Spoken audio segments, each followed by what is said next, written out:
বিসমিল্লাহির রহমানির রহিম। প্রিয় মুক্তিকামী বালেগ জ্ঞানী ভাই ও বোনেরা, আসসালামু আলাইকুম। পৃথিবীতে নূর তথা আলোকবর্তিকা হয়ে যে সকল মহামানবরা এসেছেন, তার মধ্যে অন্যতম আমাদের প্রিয় নবী হযরত মুহাম্মদ সাল্লাল্লাহু আলাইহি ওয়াসাল্লাম। প্রিয় নবী হযরত মুহাম্মদ সাল্লাল্লাহু আলাইহি ওয়াসাল্লাম প্রায় সর্বজ্ঞানে জ্ঞানী ছিলেন। তার মধ্যে ৬টি জ্ঞানের বিশেষ আধিক্য ছিল। আমরা এই ৬টি জ্ঞান নিয়ে আলোচনা করার চেষ্টা করব ইনশাআল্লাহ। ১, তিনি ঐশী জ্ঞানে জ্ঞানী ছিলেন, অর্থাৎ ওহীর জ্ঞানে জ্ঞানী ছিলেন। ২, তৌহিদি জ্ঞানে জ্ঞানী ছিলেন। ৩, নৈতিকতা জ্ঞানে জ্ঞানী ছিলেন। ৪, ইহকাল এবং পরকালের জ্ঞানে জ্ঞানী ছিলেন। ৫, মানবিক এবং সামাজিক জ্ঞানে জ্ঞানী ছিলেন।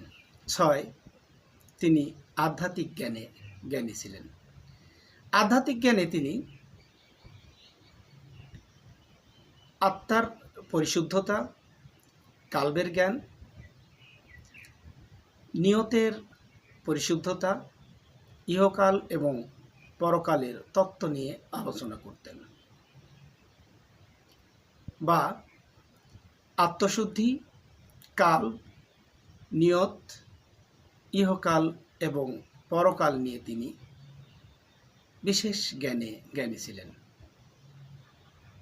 আসুন আমরা সকলেই নিজেদের আত্মশুদ্ধি করি, কালবের জ্ঞান আহরণ করার চেষ্টা করি, নিয়তকে পরিশুদ্ধ করি এবং ইহকাল এবং পরকাল সম্পর্কিত যেই তত্ত্ব মহানবী হযরত মুহাম্মদ সাল্লাল্লাহু আলাইহি সাল্লাম আমাদের নিকট আশীর্বাদ স্বরূপ রেখে গেছেন, আসুন সেগুলো তালাশ করি।